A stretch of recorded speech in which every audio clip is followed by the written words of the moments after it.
শুভ বৃহস্পতিবার বন্ধুরা।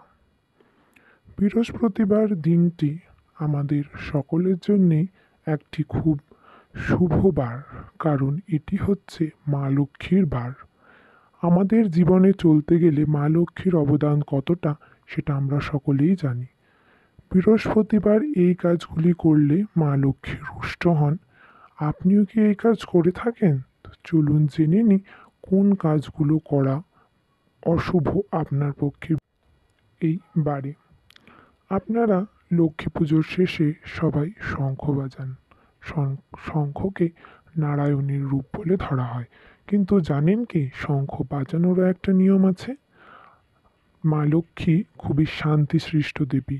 তিনি অশান্তি, ঝামেলা, চিৎকার চেঁচামেচি কিছুই পছন্দ করেন না।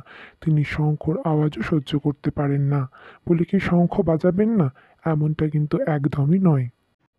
ধূপ প্রদীপ দিয়ে মা লক্ষ্মীকে আরাধনা করার পর আপনারা ঘরের দরজা ঠেকিয়ে বাইরে এসে শঙ্খ বাজাবেন। এতে মা লক্ষ্মী অতি সন্তুষ্ট হন এবং মা লক্ষ্মী এতে রুষ্ট বা বিরক্তি কোনোটি হন না। তো এটি ছিল আপনাদের জন্য একটা ছোট্ট টিপস।